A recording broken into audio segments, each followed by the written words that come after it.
प्रधानमंत्री, तो यकीनन ये एक मैसेज जाएगा कि प्रधानमंत्री एक बिलीफ को और एक फेथ को प्रमोट कर रहे हैं।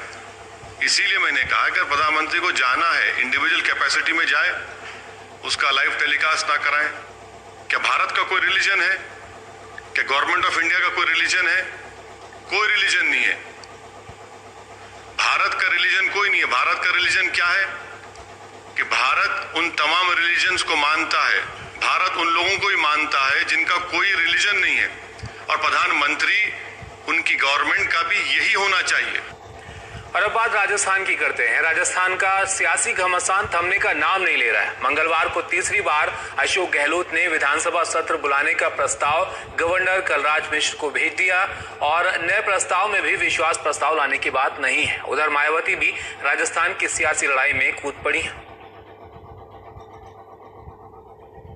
अशोक गहलोत ने 2 घंटों की मैराथन कैबिनेट बैठक के बाद विधानसभा सत्र बुलाने का नया प्रस्ताव राज्यपाल कलराज मिश्रा को भेज दिया है। नए प्रस्ताव में गहलोत सरकार ने कहा है कि 31 जुलाई से ही विधानसभा सत्र बुलाया जाए। विधानसभा सत्र बुलाना चुनी हुई सरकार का संवैधानिक अधिकार है। कांग्रेस के पास बहुमत है, इसलिए विश्वास मत की जरूरत नहीं। कोरोना को लेकर सुरक्षा और इंतजाम स्पीकर की जिम्मेदारी है। 21 दिन का नोटिस देना जरूरी नहीं है। विधानसभा सत्र का एजेंडा सलाहकार समिति तय करती है। दरअसल सोमवार को कलराज मिश्र ने गहलोत सरकार का प्रस्ताव लौटाते हुए कहा था कि विधानसभा सत्र बुलाने के लिए 21 दिन का नोटिस जरूरी है, और साथ में ये भी सफाई मांगी थी कि क्या गहलोत सरकार विश्वास मत प्रस्ताव लाना चाहती है। राज्यपाल महोदय से मैं ये निवेदन करना चाहता हूँ कि गोवा, पांडिचेरी के अंदर आज कोरोना नहीं है। आने वाले समय के अंदर उनके गृह राज्य उत्तर प्रदेश के अंदर भी विधानसभा बुला ली गई, बिहार के अंदर विधानसभा बुलाई गई है कि वहाँ कोरोना नहीं है। और स्पेशल सर्कमस्टेंसेस क्या है? कानूनन तौर के ऊपर कोई भी ऐसी पाबंदी नहीं है जिसे विधानसभा सत्र नहीं बुलाया जाए। ये हमारा अधिकार है, कैबिनेट का अधिकार है, संविधान ने हमको ये अधिकार दिया है। अधिकार में उधर राजस्थान के सियासी घमासान में बसपा सुप्रीमो मायावती भी कूद पड़ी है।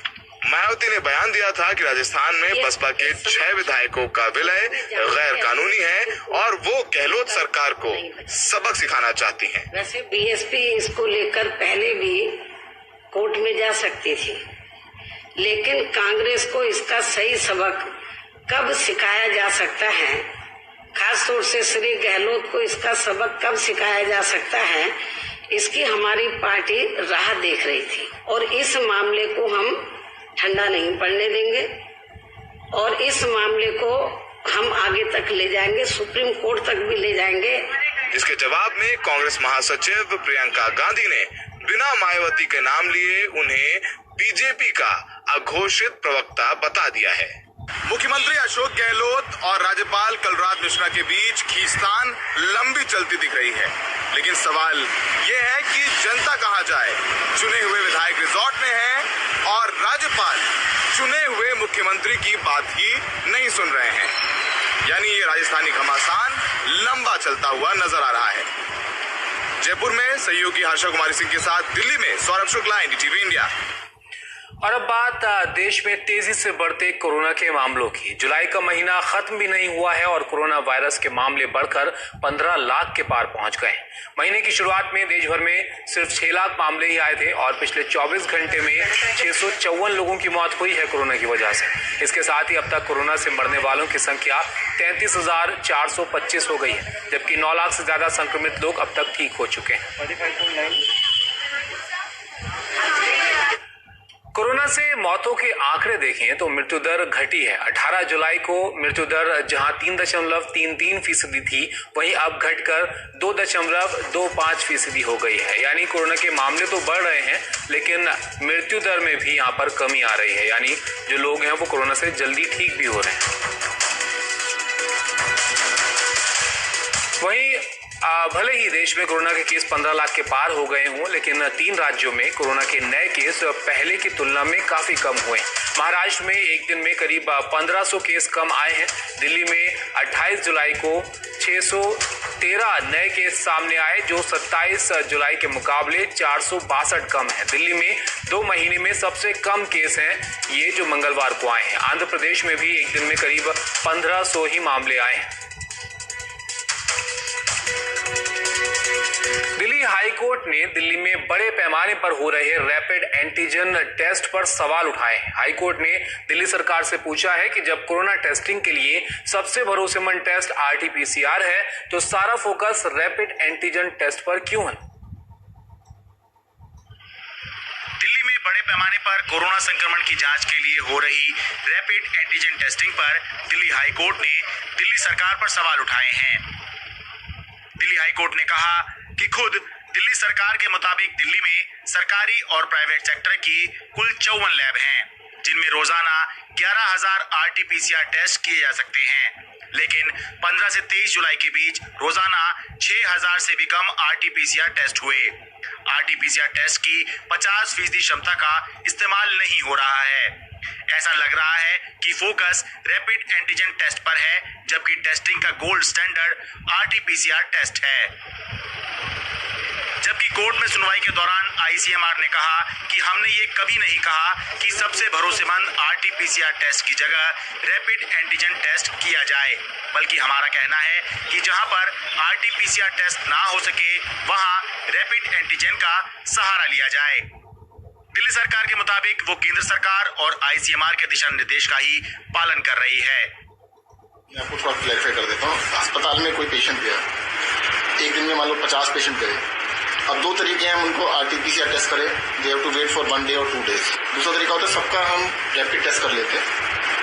उसमें 5 लोग सिम्टोमेटिक थे जो कि पॉजिटिव नहीं आए, तो उनका अलग से RT-PCR कर लेते हैं। ये सेंट्रल गवर्नमेंट की प्रोटोकॉल है। सेंट्रल गवर्नमेंट ने बताया है कि जो लोग RT-PCR के उनके सेटअप कर रहे थे उन्हीं के कर सकते हैं। तो RT-PCR जो नेगेटिव आ रहा है और सिम्टोमेटिक है उसका दोबारा RT-PCR उसी टाइम किया जाता है। सवाल उठना लाजमी है कि ज्यादा रैपिड एंटीजन टेस्ट के चलते कहीं दिल्ली में कोरोना के आंकड़ों का मैनेजमेंट तो नहीं हो रहा। दिल्ली में 27 जून से 26 जुलाई के बीच कुल 5,59,097 टेस्ट हुए, जिसमें 3,71,536 यानी 66% रैपिड एंटीजन टेस्ट और 1,87,561 यानी 34% RT-PCR टेस्ट हुए।